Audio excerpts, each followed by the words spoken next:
Setelah menyelesaikan masalah dengan lembah sungai es sementara waktu yang dipimpin Tianxi, Xiaoyan membawa dokter peri kecil ke keluarga Ye untuk meminjam altar kuno api matahari yang sangat cocok untuk membantu mengendalikan tubuh racunnya. Begitu sampai, Xiaoyan membawa dokter peri kecil memasuki altar kuno api matahari untuk menekan tubuh racunnya. Kemudian Xiaoyan membuka segel di tubuh dokter peri kecil, menyebabkan gelombang demi gelombang kabut racun yang menakutkan meletus dari tubuhnya. Ekspresi dokter peri kecil menahan rasa sakit dan pergulatan yang kuat untuk menahan serangan balik dari tubuh racunnya. Xiaoyan segera mengeluarkan 3 api surgawi dan digabungkan sehingga menciptakan api putih hijau murni. Xiaoyan melambaikan tangannya dan api putih hijau murni mengelilingi tubuh dokter peri kecil, mengakibatkan gelombang kabut racun yang menakutkan segera melarikan kembali ke tubuh dokter peri kecil. Xiaoyan membentuk segel api hijau putih murni berubah menjadi bibit-bibit api kecil yang banyak memasuki tubuh dokter peri kecil. Akhirnya mereka dengan liar mengejar gas racun dari segala arah. Di bawah kendali pikiran Xiaoyan, semua gas racun yang sangat besar dan dipenuhi dengan aura mematikan berkumpul di perut dokter peri kecil. Setelah itu Xiaoyan mengeluarkan inti monster kalajengking naga racun langit, memasukkannya ke dalam perut dokter peri kecil dan memasuki pusaran gas beracun. Ekspresi Xiaoyan menjadi lebih serius setelah berhasil memasukkan inti monster. Bagaimanapun keseluruhan proses memerlukan kehati-hatian ekstra karena kesalahan sekecil apapun dalam satu langkah akan menyebabkan pil racun gagal terbentuk. Xiaoyan mengeluarkan kotak berisikan air liur transformasi tubuh bodhisattva. Tangan Xiaoyan melengkung dan kekuatan hisab menarik air liur transformasi tubuh bodhisattva dari kotak di tangannya. Api hijau putih murni terpisah dari sekitar tubuh dokter peri kecil. Setelah itu air liur transformasi tubuh bodhisattva dibungkus oleh nyala api dan kemudian memulai pemurnian sebelum digunakan. Di bawah suhu yang menakutkan ini, air liur transformasi tubuh bodhisattva akhirnya berhasil dimurnikan. Namun Xiaoyan terkejut melihat air liur transformasi tubuh bodhisattva membentuk manik hijau zamrud sebesar telapak tangan setelah pemurnian. Xiaoyan melihat manik itu dengan ekspresi terkejut. Ini adalah benih bodhisattva. Benih bodhisattva, seperti hati bodhisattva, adalah sesuatu yang berasal dari pohon bodhisattva kuno. Legenda mengatakan bahwa seseorang yang akan mendapatkan kesempatan untuk merasakan hati bodhisattva yang legendaris. Xiaoyan dipenuhi semangat perlahan mengepalkan tangannya. Namun benda ini memiliki daya pikat yang tak tertahankan bagi seorang elit Daozun karena hati bodhisattva dapat meningkatkan peluang keberhasilan saat seseorang maju ke kelas Daoseng. Benda ini terlalu berharga. Jika kabar menyebar, itu akan berakhir dengan keributan besar. Bahkan beberapa iblis tua Daozun yang hidup dalam pengasingan kemungkinan besar akan terpikat. Jadi Xiaoyan segera menyimpannya dan merahasiakannya. Setelah menyimpannya, Xiaoyan mengambil air liur transformasi tubuh bodhisattva berwarna hijau zamrud dari nyala api. Dia mulai memasukkannya ke dalam perut dokter peri kecil. Saat air liur transformasi tubuh bodhisattva memasuki tubuh dokter peri kecil dan menyebar ke seluruh tubuhnya, pembuluh darah, ototnya, dan bagian tubuh lainnya yang telah kehilangan sebagian kehidupan karena udara beracun, sekali lagi mulai memancarkan kekuatan kehidupan. Ekspresi Xiaoyan dipenuhi kegembiraan melihat perubahan ini. sungguh layak menjadi air liur transformasi tubuh Bodhisattva. Selanjutnya adalah menyelesaikan kekuatan racun yang menyedihkan. Ekspresi Xiaoyan sekali lagi berubah menjadi serius. Dia membentuk segel dan api hijau putih murni yang mengelilingi pusaran kabut racun di perut dokter peri kecil segera membentuk lubang kecil. Gelombang demi gelombang cairan zamrud dengan cepat masuk, menyerbu ke pusaran racun dan aura mematikan yang terkandung di dalam tubuhnya dengan cepat dinetralkan oleh kekuatan hidup air liur transformasi tubuh Bodhisattva. Xiaoyan segera berteriak, "Dokter peri kecil, edarkan Dao Cimu dan tekan gas beracun, ubah menjadi pil racun." Dokter peri kecil buru-buru mengedarkan Dao Ci-nya dan mengikuti metode yang dijelaskan oleh metode pil racun. Dia secara bertahap mulai menekan gas beracun yang kuat. Di bawah kendali dokter peri kecil, gas beracun ini mulai menuju ke inti monster, menyebabkan dua kekuatan bertabrakan hingga terjadi ledakan. Setelah itu, energi di dalam inti monster mulai diambil alih oleh gas beracun secara bertahap, dan pembentukan pil racun dimulai. Xiaoyan bersyukur saat dia merasakan adegan teratur yang terjadi di dalam tubuh dokter peri kecil. Segera kelelahan menimpa tubuhnya. Saat ini, yang perlu dia lakukan hanyalah menunggu dokter peri kecil menyerap semua gas racun dan mengubahnya menjadi pil racun. Setelah pil racun terbentuk, tubuh racun menyedihkan akan sepenuhnya berada di bawah kendali dokter peri kecil. Di sisi lain, Tianxi dalam ketakutan menahan aura dingin yang menyebar di dalam aula besar di lembah sungai es. Sosok berpakaian putih duduk di singgasana es secara mendominasi. Dia adalah pemimpin lembah sungai es, Bing He di level Daozun bintang 4 puncak. Di sebelahnya ada tetua pertama Tian Zhuangzi dengan kekuatan Daozun bintang 1. Bing He berkata pada Tianxi, "Kamu pergi dengan 54 orang, tapi hanya kamu satu-satunya yang telah kembali. Tianxi, apakah ini tanggung jawab yang telah kau bawa kembali?"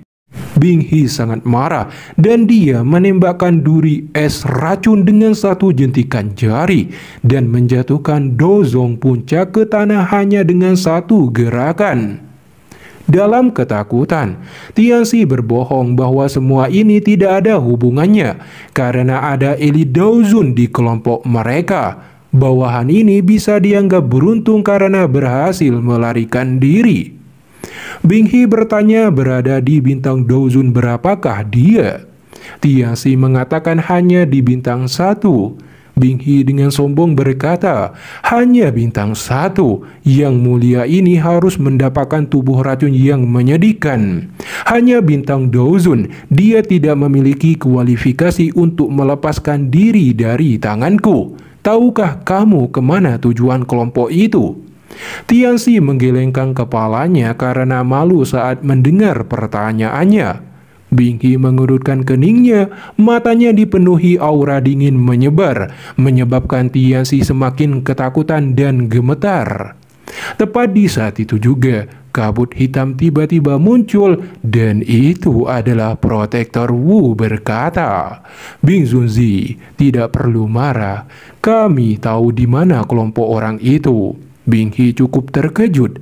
"Aula jiwa, kamu datang ke lembah sungai esku, sungguh tamu langka." Protektor Wu mengatakan ada target aula jiwa di dalam kelompok itu, yaitu Xiaoyan. Sementara dokter peri kecil akan menjadi milik lembah sungai es. Jadi Protektor Wu mengajak Bing He untuk kerjasama. Bing He yang menerima kerjasama ini langsung menjadi bersemangat. Sementara sebuah kelompok besar akan bergerak melawan kelompok Xiaoyan, tata ruang lubang cacing di ujung wilayah utara mulai membentuk beberapa retakan dan pecah. Banyak elit Dozong bermunculan dan membentuk barisan. Selain itu, ada dua elit Daozun menundukkan kepalanya dan para elit Dozong berlutut saat Gu Sun Er perlahan muncul setelah mereka. Semua orang tercengang saat melihat pemandangan ini dan ingin tahu siapakah otoritas tertinggi yang memiliki kebesaran seperti itu. Gu Sun-er melihat kota Ye dengan senyuman indah berkata, "Kakak Xiaoyan, dengan Sun-er di sini, siapapun yang berani menyentuhmu, aku akan membunuh mereka." Sementara itu, dokter peri kecil sedang membentuk pil racun. Xiaoyan menemukan kerusuhan energi yang kuat dan energi afinitas api yang sangat padat muncul dari dasar altar kuno api matahari. Tanpa diduga, ini adalah akumulasi api yang terkondensasi menjadi inti manik api. Ini adalah hal yang sangat baik bagi Xiaoyan. Selama dia mengambilnya, dia dapat terus menciptakan api transformasi kehidupan di masa depan. Dengan transformasi api kehidupan, Xiaoyan dapat menciptakan teratai api penghancur. Dengan promosi Xiaoyan menjadi Dozong bintang 2, teratai api penghancur yang terbuat dari 4 api bahkan dapat menimbulkan ancaman terhadap Dozun bintang 1. Xiaoyan kemudian menggunakan kekuatan spiritual dan pelindungan api surgawi untuk mengejar inti manik api di dasar altar kuno api matahari. Pada akhirnya, Xiaoyan mendapatkan inti manik api. Dia kemudian mulai menyerapnya secara bertahap, lalu disatukan dengan api transformasi kehidupan di tubuhnya. 3 hari berlalu dalam sekejap selama pelatihan ini. Tiba-tiba, temperatur udara sangat dingin memenuhi seluruh kota Ye. Kepingan salju kecil perlahan turun dari langit di depan tatapan tertegun banyak orang. Setelah melihat salju yang perlahan turun di seluruh kota, akhirnya banyak sosok putih yang tak terhitung jumlahnya perlahan mengelilingi kota dan datang dari segala arah. Beberapa dari mereka bahkan segera membentuk formasi pelindung. Semua orang ini adalah lembah sungai es. Sejumlah orang yang tak terhitung jumlahnya di dalam kota Ye melihat pemandangan ini tercengang dan panik. Mereka tidak mengerti orang macam apa yang bisa membuat salah satu dari 3 lembah besar bergerak dengan kekuatan besar. Suara Tianxi bergema di seluruh kota Ye agar keluarga Ye menyerahkan gadis racun dan kelompoknya. Jika tidak, keluarga Ye akan dimusnahkan hari ini. Di samping Tianxi ada tetua pertama lembah sungai es, Tian Zhuangzi. Melihat kemunculan mereka, Ye Zong dan beberapa tetua keluarga Ye mengalami kepanikan besar karena gadis racun tiba-tiba berada di keluarga Ye. Namun keributan itu segera diredam oleh sikap tenang Tian Hao, tapi dia juga agak resah saat melihat Tian Zhuangzi. Tian Hao berkata pada Xiaoyan, "Mereka memang banyak akal bisa menemukan kita di sini. Bagaimana kabar dokter peri kecil?" "Secepatnya, namun dia tidak bisa bertarung sekarang," jawab Xiaoyan. Tian Hao berkata, "Kali ini lembah sungai es telah mengirim beberapa orang yang benar-benar merepotkan. Aku pasti akan ditunda oleh Pak Tua itu." Xiaoyan memahami situasinya. Dia menoleh ke arah Ye Zong dan yang lainnya. "Tetua Ye Zong, yakinlah masalah ini disebabkan oleh kelompokku. Klan Yemu tidak akan terlibat di dalamnya." Xiaoyan bertanya pada Tian Hao apakah bisa berhadapan dengan lembah sungai es ini. Tian Hao dengan sombong berkata kalau dirinya sudah bertemu dengan seorang elit Daozeng. Xiaoyan tersenyum saat dia melihat banyak sosok putih di atas langit. Tiba-tiba tubuh Xiaoyan menghilang dan muncul di depan Tianxi. Tian Hao mengikuti dari belakang. Xiaoyan berkata, "Tianxi, kamu melarikan diri cukup cepat terakhir kali. Tidak disangka kamu telah memanggil begitu banyak bala bantuan." Ekspresi Tianxi menjadi gelap. "Bocah, kamu bisa memanfaatkan kata-kata. Begitu kamu mendarat di tanganku, aku akan membuatmu mengerti apa lebih buruk dari kematian." Seseorang yang hanya berhasil bertahan 1 kali pertukaran berani berkata sombong, ucap Tian Hao dengan senyum mengejek. Ekspresi Tianxi langsung ketakutan saat Tian Hao angkat bicara.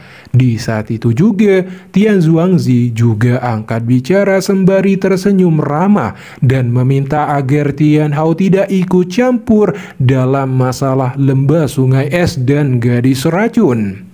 Tian Hao tertawa, tapi dia tidak menjawab. Yang dia lakukan hanyalah menggelengkan kepalanya.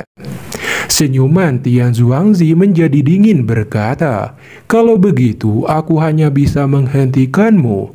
Tidak perlu menahan diri." Pancaran mata Tian Hao menjadi dingin. Sementara itu, Tianxi melihat sekeliling tidak menemukan jejak dokter peri kecil dan bertanya pada Xiaoyan di mana dia bersembunyi. Tian Zuangzi mengatakan tidak perlu menunda lebih lama. Tian Zuangzi langsung melesat ke arah Tian Hao dan memulai pertarungan sengit di atas cakrawala di antara sesama Daozun bintang 1.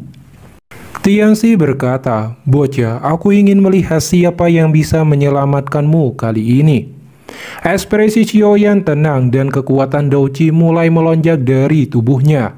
Saat Tianxi hendak menyerang, sebuah kabut hitam melesat ke arah mereka sembari berkata, "Tetua Tianxi, orang ini adalah target dari aula jiwaku. Aku ingin kamu menyerahkannya kepadaku untuk ditangani."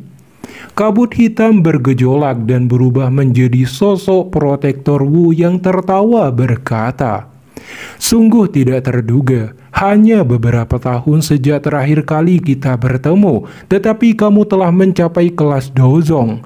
Mata Patua itu memilih murid sangat bagus, namun seberapa bagus penglihatannya, pada akhirnya dia masih ditangkap oleh pelindung ini." Ekspresi Xiaoyan langsung berubah menjadi kemarahan yang besar dan niat membunuh yang ekstrim terpancar dari Xiaoyan saat dia berkata, "Protektor Wu." Tianxi terkejut saat merasakan niat membunuh liar yang melonjak keluar dari tubuh Xiaoyan. Dia menyadari bahwa Xiaoyan memiliki dendam dengan aula jiwa sejak dulu. Sementara Protektor Wu hanya tertawa dan masih meremehkan kekuatannya. Mata Xiaoyan dipenuhi amarah menatap tajam ke arah Protektor Wu. Xiaoyan kemudian menekan emosinya dan berkata, "Kau pantas mati." Protektor Wu tersenyum. "Apakah aku pantas mati? Bukan urusanmu sebagai generasi muda dengan kata-kata sombong. Aku mampu menangkap Yao Chen, apalagi kamu, murid yang tidak berguna ini." Ekspresi Xiaoyan sangat mematikan. Dia mengeluarkan boneka setan langit. Melihatnya, Protektor Wu cukup terkejut berkata, "Boneka? Tak disangka setelah bertahun-tahun kamu masih hanya dapat mengandalkan kekuatan luar." Tianxi tersenyum mengatakan akan menyerahkan boneka setan langit pada Protektor Wu dan Xiaoyan akan dia tangani, dan setelah dia ditangkap akan diserahkan padanya. Ejekan melintas di mata Xiaoyan. "Tenang, aku tidak ingin boneka itu berurusan denganmu." Dia bisa merasakan bahwa kekuatan Protektor Wu sekarang telah berada di level Dozong bintang 8. Protektor Wu melangkah maju. Beberapa rantai hitam muncul seperti ular berbisa di sekitar tubuhnya. Protektor Wu berkata, "Tenang, kamu akan segera bisa melihat Yao Chen lagi.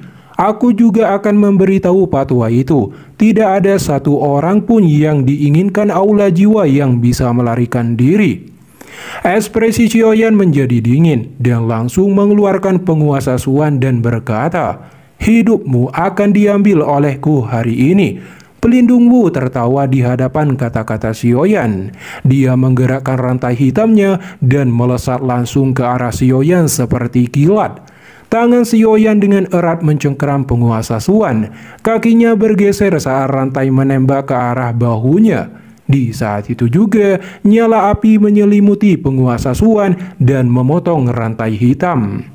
Setelah itu, Xiaoyan menembak ke depan dengan gerakan 3000 petir. Protektor Wu mengeluarkan sabit kematiannya dan bertabrakan dengan penguasa Suan. Dua kekuatan memulai pertarungan langsung di atas cakrawala. Bentrokan demi bentrokan kekuatan bertabrakan. Di saat penguasa Suan dan Sabit Kematian saling beradu, keduanya segera menjaga jarak. Protektor Wu menembakkan rantai-rantai hitam ke arah Xiaoyan. Xiaoyan menyelimuti penguasa Suan dengan api surgawi, ditambah dengan kecepatan tinggi dari gerakan 3000 petir. Dia mengayunkan penguasa Suannya dengan kuat dan menghancurkan beberapa rantai hitam, hingga Protektor Wu menambah kekuatan rantai saat memblokir serangan kuat Xiaoyan dan berhasil memukul mundur. Setelah itu, Protektor Wu mengeluarkan 10 rantai hitam dan digabungkan menjadi tombak rantai hitam besar yang langsung ditembakkan. Untuk memblokir serangan kuat ini, Xiaoyan melepaskan penguasaan tubuh aliran tubuh sendi 6 tembakan bersama. Segera penguasa Suan berputar di depannya dan sebuah bayangan cahaya api berbentuk penguasa Suan melesat dan akhirnya bertabrakan keras dengan tombak rantai hitam besar, menciptakan ledakan energi yang kuat menyebar. Xiaoyan dengan cepat mundur agar tidak terkena dampaknya. Protektor Wu berkata, "Dozong bintang 2 berani bertabrakan dengan pelindung ini. Kau mencari kematian." Dia mengubah kembali tombak rantai hitam menjadi 10 rantai, dan kemudian ditembakkan ke semua titik fatal di sekitar tubuh Xiaoyan. Melihat serangan ini, Xiaoyan membentuk lapisan demi lapisan perisai dari bayangan penguasa Suan. Di saat itu juga rantai hitam menghujani perisai dari segala arah. Di bawah 10 serangan brutal rantai hitam, bola pertahanan bayangan penguasa Suan mulai menunjukkan tanda-tanda pecah dan memaksanya mundur. Lapisan demi lapisan perisai akhirnya dengan cepat hancur setelah serangan gila oleh rantai berwarna hitam. Dengan mengandalkan kekuatannya sendiri, Xiaoyan memang mengalami kesulitan bertarung melawan Dozong bintang 8. Ketika lapisan terakhir bayangan penguasa Suan hancur dan rantai hitam akan mengenai Xiaoyan, kilatan petir keluar dari tubuhnya, yang segera berubah menjadi banyak bayangan saat dia mundur seperti kilat. Rantai berwarna hitam langsung menghancurkan bayangan itu. Dengan mengandalkan gerakan 3000 petir, Xiaoyan berhasil menghindari serangan rantai hitam. Sementara Protektor Wu yang melihatnya berkata, "Xiaoyan, apakah ini kemampuan yang kau andalkan untuk datang ke wilayah tengah? Ini sungguh lelucon jika kamu ingin menyelamatkan Yao Chen dengan kekuatanmu ini." Mendengar ejekan Protektor Wu, ekspresi Xiaoyan menjadi gelap dan membentuk segel. Xiaoyan melepaskan 3 perubahan api langit misterius tahap pertama. Aura Xiaoyan langsung melonjak dan kekuatannya meningkat menuju Dozong bintang 3. Protektor Wu melihat ini tidak begitu memperdulikannya. Di sisi lain, Tianxi sangat terkejut melihat teknik rahasia lembah api terbakar ini dan memperingatkan Protektor Wu untuk berhati-hati. Namun, Protektor Wu masih meremehkan kekuatan Xiaoyan yang telah melonjak. Di saat keduanya berbicara, Xiaoyan melepaskan 3 perubahan api langit misterius tahap kedua yang membuat aura kekuatannya terus melonjak. Kali ini, ekspresi Protektor Wu dan Tianxi berubah saat kekuatan Xiaoyan sudah mendekati bintang 6. Mata Xiaoyan menatap Protektor Wu diikuti senyum ganas. Tiba-tiba api surgawi tulang dingin meletus dari tubuh Xiaoyan dan berkata, 3 perubahan api langit misterius tahap ketiga. Pada saat yang sama, tubuhnya mulai bertransformasi. Rambutnya menjadi putih, matanya putih, tato api putih, ada beberapa bongkahan es di sekitarnya, dan aura kekuatannya akhirnya berhenti di Dozong bintang 8.